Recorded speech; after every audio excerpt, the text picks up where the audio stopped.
जय हिंद। कैसे हो विद्यार्थियों? उम्मीद है बेहतर होंगे।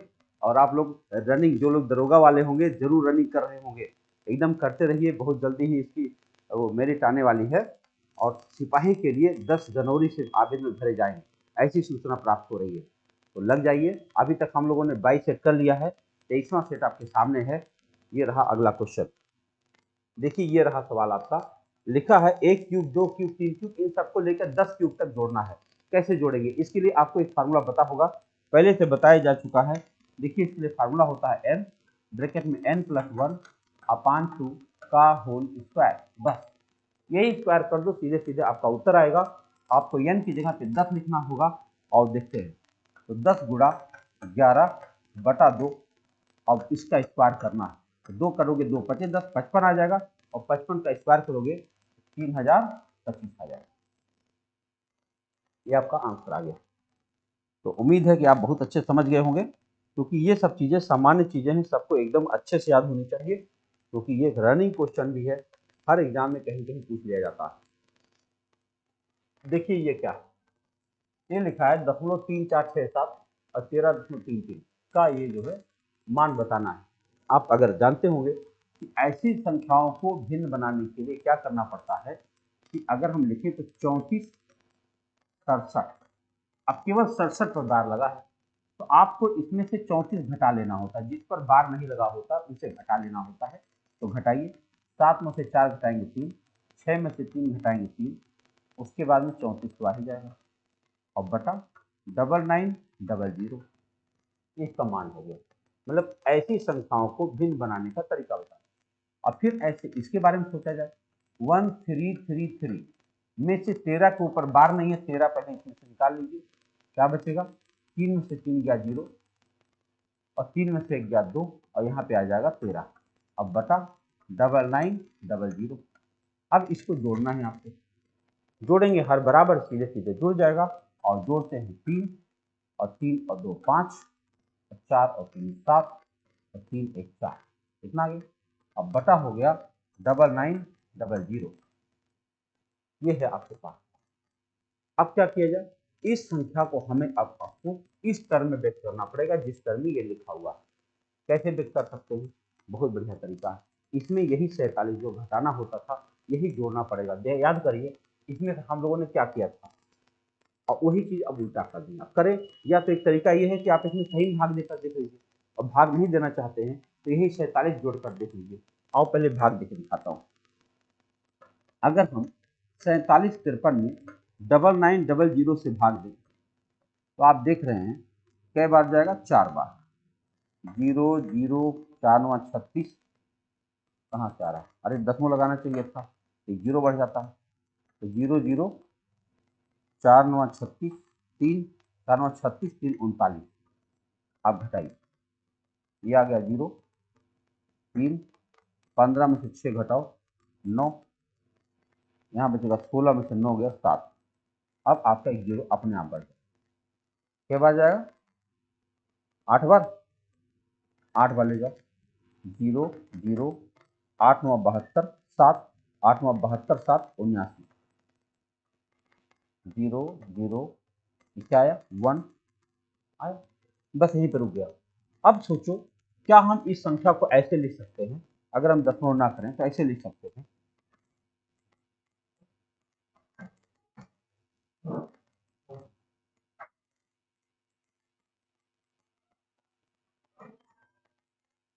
पचहत्तर कितना 53 आ गया। अब देखिए क्या करना है कि हम अगर इसको लिखने की कोशिश करें तो और बढ़ा दीजिए, दशमलव लग ही चुका है। एक 0 बढ़ाएंगे तो नहीं काम चल रहा है। अब फिर 0 बढ़ाएंगे, फिर 0 बढ़ जाएगा। अब देखो कितनी बार जाएगा? एक बार जाएगा। कितना आ गया? 4801। और यही चीज फिर जब आप 99 घटाओगे तो फिर यही एक आ जाएगा, और उसके ऊपर 01 पर बार आ जाएगा। ये संख्या देखिए, तो आपके पास संख्या क्या बन जाएगी? जोड़ेंगे जब, ये बनना चाहिए 1.4801 और 01 पर बार। ये संख्या आ गई 1.4801 पर बार, क्योंकि 0101 अब बार बार प्रयोग किया जाएगा। तो आपको बताऊं, ये ऐसी संख्या जोड़ने के लिए सबसे पहले एक बार दोबारा देख लेंगे तो ज़्यादा ठीक पड़ेगा, कि जब भी ये सवाल संख्या आपकी समझ में आ जाए तो इनको सबसे पहले एक भिन्न बनाने की कोशिश करें और जैसे भिन्न बन जाता है उसके बाद में भाग दे देंगे तो यह संख्या बन के आपकी तैयार। कठिन कुछ नहीं है। अब भाग भिन्न कैसे बनाया जाए, जैसे मान लो आ जाए 0.583 और खाली 3 पर बार लगा। आपको इसे भिन्न बनाना क्या करना होता है, पूरी संख्या को बिना दशमलव के लिखो ऐसे, और उसमें से जिस पर बार नहीं लगा है यानी 58 पर, उसे घटा दो। अब जो उत्तर आएगा उसमें जितने पर बार लगा है उतनी बार 9 और जितने बार नहीं लगा है उतनी बार 0, यही इतना करना होगा। अब अगर आप सीख गए हैं तो बहुत जल्दी इसका उत्तर देना शुरू कर देंगे। आइए अगले सवाल पर जाऊँ। लिखा दो संख्याएं 4:5 के अनुपात में है तथा उनका लघुत्तम 120 है, संख्याएं ज्ञात कीजिए। देखो 4:5 है तो 4x और 5x कह सकते हैं और इनका लघुत्तम 120, हम इनका लघुत्तम देख रहे हैं तो 4 बचे 20x दिख रहा है। 20x हमारा लघुत्तम है, उनका लघुत्तम 120 है। x बराबर क्या हो जाएगा, 20 × 120। अगर x की वैल्यू आ गई तो 6 चौके 24 और 6 25 30, 24 और 30 आपका उत्तर बन गया। ये दोनों संख्याएं। आइए नेक्स्ट क्वेश्चन पर बात करते हैं। चौथा क्वेश्चन आपके सामने आ गया है, इसका उत्तर देखिए क्या हो सकता है। आप जानते हैं किसी भी संख्या का पावर 0 1 होता है, 3 पावर 0 को 1 कह सकते हैं, प्लस 3 पावर -1 का मतलब 1/3 होगा, अपान 3 पावर -1 का मतलब 1/3 होगा, और फिर -3 पावर 0 का मतलब 1 होगा। यही इतना हल करना है। तो हम ऊपर देखेंगे तो 3 1 के 3 1 4/3 है, और नीचे देखेंगे तो 3 1 के 3, एक में से 3 घटाओगे तो -2/3 हो जाएगा। ये दोनों कट जाएगा, -2 से 4 में भाग दे देंगे तो -2 उत्तर बन जाएगा, और ये रहा आपका आंसर। देख रहे हैं, तो माइनस संख्याएं, रूट वाली संख्याएं, इन संख्याओं पर विद्यार्थियों की पकड़ थोड़ी सी ढीली होती है, इसको मजबूत करने की जरूरत है। लिखा A 11 23 17 का औसत 15 है और A B 12 25 का औसत 16 है, तो मान ज्ञात करो इसका। यहाँ पे होना चाहिए तो इसका मान ज्ञात करो, यहाँ कोई संख्या होनी चाहिए ना, कोई बात नहीं। चलो पहले इसमें A का मान तो निकाल दें। देखो A + 11 + 23 + 17 बटा 1 2 3 4 और बराबर कह रहे हैं औसत 15 है। तो क्या हम A का मान निकाल सकते हैं? 7 3 10 11 1 2 2 4 1 5 बराबर 15 चौके 60। तो 51 उधर जाएगा, A की वैल्यू आ गई 9। अगर A की वैल्यू 9 आ गई तो यहाँ पे हम रख देंगे, ये हो गया 9 + B + 12 + 25 + 25 और बटा 1 2 3 4 और बराबर 16। तो जोड़िए B + 5 2 7 7 9 7 16 1 3 1 4 और बराबर 16 चौके 64। तो बताओ B की वैल्यू क्या आ गई, 14 में से 6 घटाएंगे 8, ये आ गया 18। तो अब अगर पूछा गया होता कि A बटा B का मान बताओ, यहाँ कोई संख्या बना लें कि A बटा B का मान बताओ, A की वैल्यू 9 आई है, B की वैल्यू 18 आई है, A बटा B का मतलब क्या हो जाएगा, 9/18 हो जाएगा, और 9/18 को काटेंगे तो 1/2 हो जाएगा, और ये आपका उत्तर। देख रहे हैं, तो औसत का सवाल था, छोटा सवाल। ये रहा आपका अगला सवाल। सत्यम और शिवम की वर्तमान आयु 3:2 का अनुपात है। 4 वर्ष पहले सत्यम की आयु शिवम आयु से 6 वर्ष अधिक थी। शिवम की उम्र 2 वर्ष बाद कितनी होगी? मैं आपको एक जानकारी दे दूं कि दो व्यक्तियों की आयु का अंतर सदैव बराबर होता है। अगर कोई, मेरा बड़ा भाई मुझसे 2 साल बड़ा है तो जिंदगी भर 2 साल बड़ा रहेगा, सही है। अगर यहाँ पे लिखा है कि 4 साल पहले सत्यम की आयु शिवम से 6 वर्ष अधिक थी, तो सत्यम की आयु जिंदगी भर 6 साल अधिक रहेगी, ये आपको याद रखना चाहिए। तो अगर सत्यम की उम्र 3x है और शिवम की उम्र 2x है, तो इनका अंतर सदैव 6 रहेगा, यानी x की वैल्यू तो 6 आ गई, और अगर 6 आ गई तो ये साहब सत्यम जी 6 × 18 हो जाएंगे और शिवम जी 6 × 12 हो जाएंगे। ये वर्तमान आयु मिल गई। अब करें कि शिवम की उम्र 2 साल बाद कितनी हो जाएगा। अभी तो शिवम जी 12 साल के हैं, 2 साल बाद कितने हो जाएंगे, 14 साल के हो, 10 हो गए। इतने छोटे सवाल की बात है। आइए अगला सवाल कैलकुलेशन है। 1681 का वर्गमूल क्या होगा, 41 + 84 गुणा 5/12 बराबर 380 गुणा x/100, यही समझना है। तो बताइए क्या हम 12 × 84 7 बचे 35 कर सकते हैं। अब 41 में 35 जोड़ेंगे तो क्या होगा, 41 में 35 जोड़िए तो 5 और 1 6 और 3 और 4 7 76 आ गया। अब बराबर 380 गुणा x बटा 100, यही करना है। एक जीरो अगर हम काट दें तो 38 गुना 76 होता है, आप जानते हैं, और 10 इधर आएगा तो 20 हो जाएगा। कहाँ गया 20, इनमें से कोई नहीं, 20 होना चाहिए, देख रहे हैं। तो इतने आसानी से आप इन सवालों को देख सकते हैं, कठिनाई नहीं होती है, बस केवल उनके साथ जो है बहुत नरमी से पेश आना होता है। एक व्यापारी अपने ग्राहकों को अंकित मूल्य पर 10% की छूट देकर 20% का लाभ कमाना चाहता है। उसे क्रय मूल्य से कितने प्रतिशत अधिक पर वस्तुओं का मूल्य अंकित करना चाहिए। जब भी कभी ऐसा सवाल बने आपको ऐसे लिख लेना चाहिए सीपी, एसपी और एमपी। अब तुरंत मान लो कि वो सामान 100 रुपए का रहा होगा, कह रहे 20% का लाभ कमाना चाहता है, 100 का सामान 120 का बिकना तय है, लेकिन 120 का तब बिकेगा जब उसको 10% का डिस्काउंट दिया जाएगा। यानी कोई एमपी का 90% का सामान बिकने जा रहा है, लेकिन कितने में बिकेगा, 120 में। तो 30 या 90, 30 चौका 120, कितना हो गया 400 बटा 3। और 400 बटा 3 को आप लिख सकते हैं, क्या लिख सकते हैं, 3 1 के 3, 133 सही 1 बटा 3। यानी बताओ क्या उसे 33 सही 1 बटा 3 परसेंट छापना चाहिए। देखो कोई चीज 100 का है, 133 से 1 बटा 3 छापना चाहिए, इसका मतलब 33 सही 1 बटा 3% बढ़ा कर छाप देना चाहिए। जब भी ऐसा कभी सवाल आए जैसे विक्रय मूल्य, क्रय मूल्य और अंकित मूल्य से संबंधित, तो सबसे पहला काम यही करना चाहिए। इसको देखिए, किसी व्यापारी का अंकित मूल्य क्रय मूल्य से 30% अधिक, वो अपने ग्राहकों को क्या कर रहा है, अपने ग्राहकों को वह अपने ग्राहकों को अंकित मूल्य पर 10% का बट्टा देता है, तो उसका लाभ बताओ। फिर वही बात लिखना है, एक बार सीपी लिखना है, एसपी लिखना है और एमपी लिखना है। मान लो सामान 100 रुपए का था और 30% अधिक अंकित करेंगे तो 130 अंकित करेंगे। फिर अपने ग्राहकों को 10% का बट्टा दे देंगे, 130 का 10% 13 होता है, 13 रुपया छोड़ देंगे, तो बताओ कितने बिक जाएगा, 170 17 का बिक जाएगा।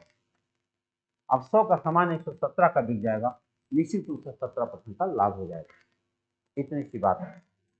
मौखिक सवाल बन जाते हैं ऐसे सवाल। आइए ये रहा सवाल नेक्स्ट।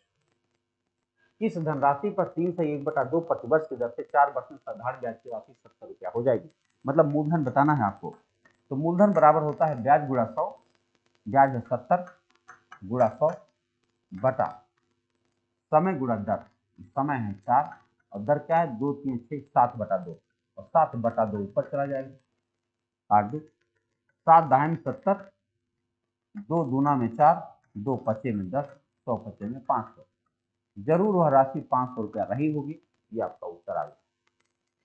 आप देख सकते हैं सवालों में बहुत ज़्यादा तनाव नहीं है, दबाव नहीं है, आराम से आप लगाते जाएं और हल होता चला जाएगा।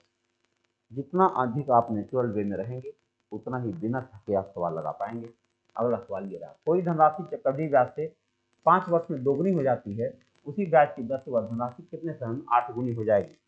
बताओ 1 रुपया हमारे पास था, 5 साल में 2 रुपया हुआ, अगले 5 साल में उसका दुगना हुआ, अगले 5 साल में उसका दुगना हुआ, क्या हमारी धनराशि 8 रुपये हो गई और कितने साल लगे, 15 साल। और ये रहा आपका उत्तर। आप जानते होंगे ऐसे सवाल कितने मौखिक किए जा रहे हैं। नेक्स्ट क्वेश्चन आपके सामने ये रहा, ए अनुपात बी दिया है, सी अनुपात डी दिया है। अब फिर कह रहे हैं 3A अनुपात बी, सी अनुपात डी बराबर 3 अनुपात बी। तो कह रहे हैं AC अनुपात बी डी बताओ क्या। ए अनुपात बी तो दिया ही है, अब सी अनुपात डी आ जाए तो बहुत अच्छी बात। क्या करेंगे, देखो सी अनुपात डी बराबर क्या लिखा है, 2A अनुपात 3B ना, ऐसे कर सकते ऊपर नीचे लिखा जाए, सी बटा डी बराबर 2A/3B। अच्छा बताओ अगर 2A/3B है तो ए की जगह पे आप क्या लिख सकते हो, ए की जगह पे 5 लिख सकते हो, ये कितना हो जाएगा 5 गुना 10, और बी की जगह पे 7 लिखना होगा और 7 गुना 21। क्या दिखा आपने, सी अनुपात बी आपके पास आ गया। अब इन्होंने कहा हमको AC अनुपात BD बताना है। अगर AC अनुपात से BD बताना है, आपको पता है A मतलब 5 है और C का मतलब आगे भी 10 है, तो 5 दहन 50 हो गया। और BD बताना है, B का मतलब 7 है और D का मतलब 21 है, 21 सबसे 147 है। और ये रहा आपका उत्तर। देख रहे हैं, AB के टर्म को हमने CD के टर्म में बदला है और सीधे सीधे वैल्यू रख दिया, नया कुछ नहीं किया। आपका उत्तर आपके पास। 900 रुपया को ABC में बांटा जाता है, उनमें बंटवारी इस प्रकार की हो, A की राशि का 1/2, B की राशि का 1/3, C की राशि 1/4 हो, बराबर हो, तो ABC द्वारा प्राप्त की गई राशि कितनी कितनी होगी, बताओ। कह रहे हैं A/2 बराबर B/3 बराबर C/4, तो बराबर हम K मान लें। अब बताओ, A बराबर 2K हुआ, B बराबर 3K हुआ और C बराबर 4K हुआ, और ये सारा रुपया मिलकर है कितना, 900। 4 3 7 2 10 के, 4 3 7 2 9 के, 9 9 के बराबर 900 है, तो K बराबर 100 हो जाएगा। अगर K बराबर 100 हो जाएगा, 200 300 400 नहीं दिख रहा, ये रहा। तीनों की धनराशि आपके सामने है, 200 300 और 400। आइए अगले सवाल पर बात करते हैं। नेक्स्ट क्वेश्चन रहा ये, ABC एक समबाहु त्रिभुज जिसमें AB और AC पर P और Q दो बिंदु ऐसे हैं जिसमें PQ पैरेलल टू BC का संबंध है। एक त्रिभुज बनाया जाए जिसका नाम ABC रखा जाए और करें इसका मध्य बिंदु है, इसका मध्य बिंदु है, इसका नाम है P, इसका नाम है Q, और मिला दिया जाए और करें PQ बराबर 5, ये इसकी वैल्यू 5 बताया जा रहा है। तो त्रिभुज APQ का क्षेत्रफल बताओ। क्या आपको पता है कि APQ भी एक समबाहु त्रिभुज है? और अगर समबाहु त्रिभुज है तो समबाहु त्रिभुज क्षेत्रफल क्या होना चाहिए, √3/4a²। √3/4a², ए मतलब 5, तो 5² मतलब 25, ये हो जाएगा 25 √3/4 दिख रहा, ये रहा 25 √3/4। तो नॉर्मल से सवाल है, तुरंत आप रखिए और तुरंत उत्तर बन जाएगा। आइए आगे बढ़ते अगले सवाल पर। X और Y एक कार्य को 12 दिन में कर सकते हैं, Y और Z 15 दिन में तथा Z और X 20 दिन में। यदि तीनों मिलकर काम करें तो कितने दिनों में काम पूरा हो जाएगा। देखो, X और Y मिलकर के काम को 12 दिन में कर सकते हैं, Y और Z मिलकर के काम को 15 दिन में कर सकते हैं और Z और X मिलकर के काम को 20 दिन में कर सकते हैं। लघुत्तम निकालोगे 60 20, यहाँ 60 15 चौके 60 12 25 60। आप जानते हो 2x + 2y + 2z बराबर 5 4 9 3 12। इसका मतलब हुआ कि x + y + z मिलकर के 12 के जगह 6 यूनिट कर पाएंगे और पूरा काम इनसे करवा दिया जाए तो 10 दिन का टाइम लगेगा। ये रहा सवाल। इतने जल्दी आप सवाल लगा सकते हैं अगर थोड़ा सा अभ्यास अपना बना ले तो। आइए नेक्स्ट क्वेश्चन देखते हैं। लिखा है, P तथा Q नल की एक टंकी को क्रमशः 10 घंटे 12 घंटे में पूरा भर सकते हैं। उसी टंकी को एक अन्य नल से 6 घंटे में खाली कर सकता है। तीनों नल एक साथ 7 बजे प्रातः खोल दिए जाएं तो चौथाई टंकी कितने समय तक भर जाएगी। चौथाई टंकी भरना है। देखो, ये P है 10 घंटे में भरता है, Q है 12 घंटे में भरता है और जो C है 6 घंटे में खाली करता है। तो इनका लघुत्तम फिर हम 60 ले लेंगे, 6 दहान 60, 12 25 60 और 10 छक्के 60।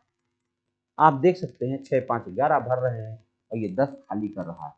11 भरेंगे 10 खाली करेगा तो 1 से भरेगा। करें चौथाई टंकी भरना है, चौथाई मतलब होता है 15 यूनिट भरना है, एक के हिसाब से भरा जाएगा तो 15 घंटे लग जाएंगे। अगर 15 घंटे लग जाएंगे, सुबह 7 बजे से भरना शुरू करोगे तो सुबह 7 से शाम 7 तक 12 घंटा और 3 घंटा और 7 3 10 बजे, 10 बजे रात्रि है भैया, 10 बजे रात्रि को टंकी भर जाएगी। ये भी जरूरी है क्योंकि सुबह 7 बजे खोला गया। अगर सुबह 7 बजे खाला खोला गया तो इससे 15 घंटा बाद 10 बज जाएगा रात्रि का। आइए देखते हैं अगले सवाल में।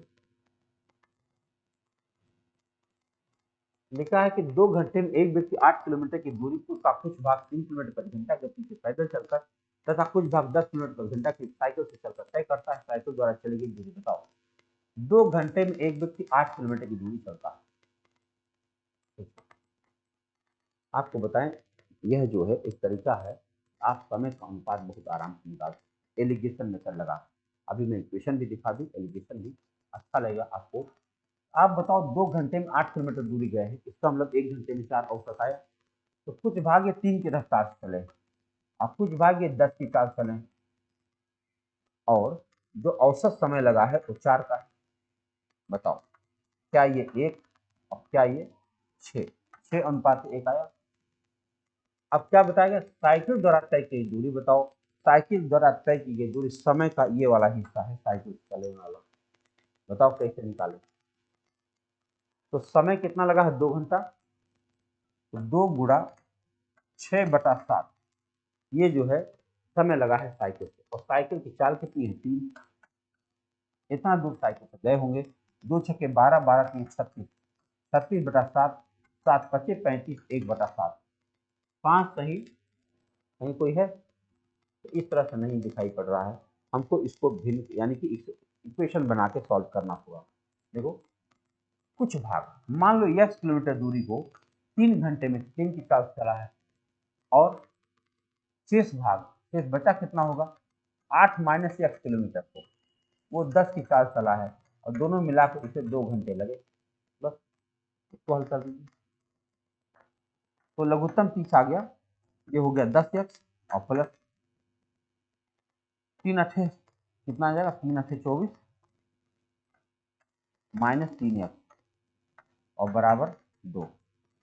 अब बताओ 10x माइनस 3x कितना है, 7x प्लस 24 बराबर 60। तो 7x बराबर क्या होगा, घटाओ, वही आने वाला है। कितना आने वाला है, 6 और 5 में 3 36, x बराबर वही आया। देखो तो यहाँ पर दिया नहीं गया है, हम लोग उसी में निकाले थे। 36/5 किलोमीटर होने, 36/7 कहीं लिखा नहीं, 36/7 किलोमीटर। तो पूरा सवाल नहीं लिखा था, इसके विकल्प में समस्या करना कुछ नहीं है, एक इक्वेशन बना लो और उत्तर बन के तैयार करता। देखो जो 150 मीटर लंबी एक रेलगाड़ी एक पेड़ को 12 सेकंड में पार करती है, तदनुसार वह 250 मीटर लंबी एक सुरंग को कितना समय में पार करेगी। अगर 150 मीटर लंबी गाड़ी पेड़ को 12 सेकंड में पार कर लेती तो उसकी चाल तो पक्का हो गई। देखो 150 मीटर दूरी को 12 सेकंड में गई, अब यही समय लगेगा, यही चाल से चलेगी, 250 मीटर लंबी सुरंग पार करना है। तो 150 प्लस 250 कितना हो गया, 400, कितने समय में पार करेगी। आपका उत्तर बन जाएगा यहीं से, बोलो सही है। देखो काटा जाए, 5 तियां 15, 5 अठे 40, 3 चौके 12, 4 अठे 32, 32 सेकंड लगेगा। बड़े आराम से 32 सेकंड में वह सुरंग पार हो जाएगा। आइए अगला सवाल देखते हैं। एक वर्ग का क्षेत्रफल 200 वर्ग मीटर है। एक नया वर्ग इस प्रकार बनाया गया कि उसके विकर्ण की लंबाई पहले वर्ग के विकर्ण की लंबाई का √2 गुना है। नए वर्ग का क्षेत्रफल बताइए। बताओ ये है वर्ग, कह रहे इसका क्षेत्रफल 200 है। अगर इसका क्षेत्रफल 200 है तो इसकी एक भुजा क्या हो जाएगी, बताओ। 200 का वर्गमूल निकालो, 200 का वर्गमूल निकालोगे तो 10√2 हो जाएगा। अगर 10√2 हो जाएगा तो इसका विकर्ण क्या हो जाना चाहिए, 10√2 गुणा रूट टू करोगे तो 20 हो जाएगा। अगर इसका विकर्ण 20 हो गया, अब एक नया वर्ग है, कह रहे हैं इसका विकर्ण इसका √2 गुना है, यानी 20√2 हो जाएगा। अगर 20√2 हो जाएगा तो इसकी भुजा 20 हो जाएगी। अगर भुजा 20 हो जाएगी तो क्षेत्रफल क्या हो जाएगा, 400 स्क्वायर मीटर। क्या सवाल है ना। ये जितना बढ़िया प्रॉपर्टी आपको याद रहेगा वर्ग का या फिर किसी भी ज्योमेट्रिक डिजाइन का, उतने बढ़िया से आप इसका जवाब देते चले जाएंगे। आइए अगला सवाल देखते हैं। लिखा है कि 2 तेल के डिब्बे x तथा y लंबवृत्तीय बेलन है, उनमें y की ऊंचाई तथा त्रिज्या x की ऊंचाई तथा त्रिज्या की दुगनी है। तदनुसार यदि x डिब्बे का तेल डिब्बे को पूरा भरा होने पर 200 रुपये बिक जाता है, तो y डिब्बे का तेल डिब्बे की क्षमता का आधा भाग भरा होने पर उसी दर पर कितने रुपए में बिक जाएगा। ये सवाल देखो, 2 है, एक है ये और एक दूसरा डब्बा है ये। देखो इसकी त्रिज्या भी ज्यादा होनी चाहिए, कह रहे हैं कि इसकी y की ऊंचाई तथा त्रिज्या x की ऊंचाई तथा त्रिज्या दुगनी है। इसकी ऊंचाई h है, इसकी त्रिज्या r है, इसकी त्रिज्या 2r है, इसकी ऊंचाई 2h है। अब करिए x डिब्बे का तेल 200 रुपए में बिका है। आपको पता है कि जब ये इसका दुगना है तो मिला सकते तो इसका आयतन कितना हो जाएगा, 8 गुना। और देखते हैं इसका आयतन क्या है, पाई आर स्क्वायर एच। अब उसका आयतन बताओ, पाई आर की जगह 2r स्क्वायर का एंड 2h माने 2h। तो आप देखोगे तो ये हो जाएगा पाई 4r स्क्वायर इंटू 2h। ये हो जाएगा 4 दूनी 8, 8 पाई आर स्क्वायर एच। बस आपको जो सीखना है वो ये है कि अगर आप ऊंचाई और त्रिज्या दोनों बढ़ा दोगे तो इसका आयतन 8 गुना हो जाएगा। अगर इसका आयतन 1 है तो इसका आयतन 8 हो जाएगा। अब कह रहे हैं ये आधा भरा है तो आधा भरा होगा तो आयतन 4 हो जाएगा। तो इसका मतलब इसका आयतन 1 है और इसका आधा 4 है। कह रहे हैं कि x डिब्बे का तेल पूरा भरा होने 200 रुपये में बिका। ये पूरा भरा है 200 का बिका है तो इसका 4 गुना भरा। करें y डिब्बा का तेल आधा भरा होने क्या होगा, तो देखो ये 200 है तो इसका तो 4 गुना ये है तो 200 चौके 800 रुपये में बिकेगा। कितने बिकेगा, 800 रुपये में। अब पूरा भरा होता तो 1600 में बिक जाता। सवाल है ना, आइए देखते हैं। ये मेंसुरेशन का सवाल था। अगला प्रश्न आपके लिए बहुत छोटा सा सवाल है, 30 सेकंड के लिए आपको दिया गया है। कृपया लगाइए, मैं 30 सेकंड में मिलता हूँ।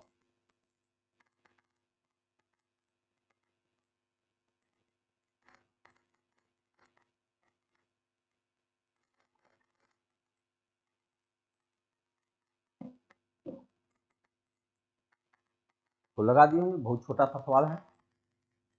जब कोई संख्या 175 से विभाजित की जाती है तो उसका शेषफल 132 आता है। उसी संख्या को 25 से भाग दे तो क्या शेष बचेगा। आपको पता होगा जो शेष 132 आया है उसी 25 से भाग देना पड़ता है। 25 बच्चे 125, 5 2 7, आपका उत्तर 7 आ चुका है। बिना कुछ लगाए आपका उत्तर बनता है। अगर आप कंपटीटर हैं तो ऐसे सवालों को मौखिक बिल्कुल जानते होंगे, ऐसा मुझे भरोसा है। आइए देखते हैं अगला सवाल। इसका घनमूल दे रखा है। घनमूल दे रखा, आपको बता दो घनमूल में 3 पर जोड़ा बनता है। तो करें इसका मान बता दो और दिखाते हैं। इसकी वैल्यू तो वही 43 आना है, इसकी वैल्यू क्या नहीं है। हाँ? तो ये पूरा लिखा नहीं गया, ये पूरा लिखा जाना चाहिए दशमलव करके। इसका उत्तर बन जाता 0.43 और इसका उत्तर बन जाता 0.043। ये पूरा लिखा नहीं गया, इसको अच्छे से ना। अब और जोड़ा जाए कितना हो जाएगा। इसके पास 3 है, इसके पास 0 बढ़ा लो, इन्हीं दोनों को जोड़ लेते हैं। 3 4 3 7 और 4, ये आ जाएगा 43। तो इसका मतलब होता है कि यहाँ कोई चीज़ लिखी है जो कि कंप्लीट नहीं है। देखो यहाँ पर होना चाहिए था क्योंकि रूट में लिखा और 79 कोई रूट वाली संख्या नहीं है, इसीलिए नहीं हो पा रहा। देखो ये रूट संख्या होती तो आराम से कट भी जाता। कौन इसका मान निकालेगा, जो भी निकालेगा कम ही आएगा। 79507, इसका घनमूल है 43, इसका घनमूल तो 43 आ ही गया, इसका ये आ गया। तो मतलब इस जगह पे कोई खराबी, इसलिए कोई उत्तर मैच नहीं किया। आइए अगले सवाल पर चलते हैं। कोई व्यक्ति 60 किलोमीटर प्रति घंटा की रफ्तार से गाड़ी चलाकर 10 तक पहुंचता है और फिर उसी मार्ग से 30 किलोमीटर घंटा रफ्तार से वापस आ जाता है। औसत चाल बताओ। आप जानते होंगे यदि दो बराबर दूरियों को x और y की चाल से तय किया जाए तो औसत चाल 2xy upon x plus Y हो जाता है। यानी 2 गुणा 60 गुणा 30 और बटा 60 प्लस 30 माने 90। 30 या 90 और 3 दूनी 6, 20 गुना 40, 40 की घटना आ गई इसकी औसत चाल।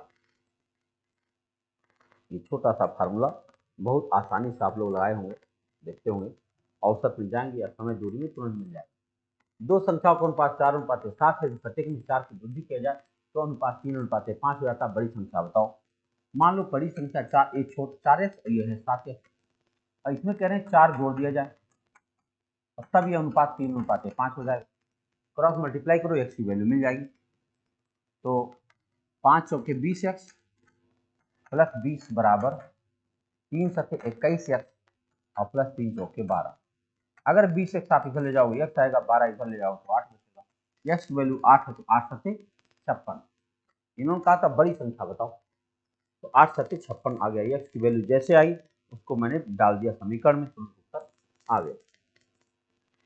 ये रहा आज का आखिरी सवाल। सुरेश ने 30 रुपया 5 किलोग्राम वाली 20 किलोग्राम वाली 30 किलोग्राम चाय खरीदी है। सुरेश ने 30 रुपया 5 किलोग्राम वाली, अच्छा 20 किलोग्राम वाली 30 किलोग्राम चाय खरीदा, दोनों को मिलाकर 27 के भाव से बेच दिया। पूरा अधूरा है ना, सवाल ऐसे होना चाहिए था 30 रुपया 5 किलोग्राम वाली 20 किलोग्राम चाय खरीदा, ऐसे होना चाहिए भाई 30 रुपये के भाव से 20 केजी चाय खरीदा, और उसके बाद में कुछ और रहा होगा, पूरा लिखा नहीं। चलो मैं लिख देता हूँ। मान लो 30 रुपया पर केजी के हिसाब से मान लो 20 केजी चाय खरीदा होगा, और 20 रुपया पर केजी वाली 30 केजी चाय खरीदा होगा, तो कह रहे हैं उसे कुल कितना लाभ हो। अब बेचा भी है, दोनों को मिलाया है और 27 के भाव से बेच दिया, 27.5 के भाव से बेचा। अब चलो इसको लगा दिया जाए, तो 30 के भाव से 20 को खरीदोगे तो 3 दूनी 600 को मिलेगा, और यहाँ भी 600 मिलेगा। कुल मिला करके 1200 रुपया की चाय आपके पास हो गई। और चाय कितनी हो गई 50 केजी। चलो 50 केजी चाय को इस भाव से बेचा जाए, तो हो जाएगा 50 गुणा 27.5। अगर हम एक जीरो हटा दें तो 10 में जाएगा, और 5 बचे 25, 2 5 35 37, 3 5 10 13। बताओ 1200 की चाय 1375 की बेचोगे, 175 का लाभ हो जाएगा। अब लाभ गुणा 100 बटा क्रय मूल्य, 175 गुणा 100 और बटा क्रय मूल्य 12। जब आप डबल जीरो काटेंगे तो 12 से काटेंगे, 12 से 12, 5 बचेगा 55, 12 से 48, 2 और 70 बचेगा, 12 25 60। तो ये क्योंकि अच्छा कितना लाभ हुआ खाली, हे भगवान हम परसेंटेज लाभ निकाल रहे हैं, 175 का लाभ तो सबका हो चुका, देख रहे हैं। तो आप खुद महसूस करिए कि जब ऐसे सवाल बनते हैं तो ये बिल्कुल ध्यान रखिए, किसी भी परीक्षा का 25% क्वेश्चन एकदम ऐसे रहते, कभी कभी तो 40% ऐसे। इस पर अगर आप पकड़ बना लेंगे तो किसी परीक्षा में मतलब डर जैसी बात एकदम खत्म हो जाएगी। तो लग रही है हमारे पास, हम दौड़ लेकर आते रहेंगे। जय हिंद।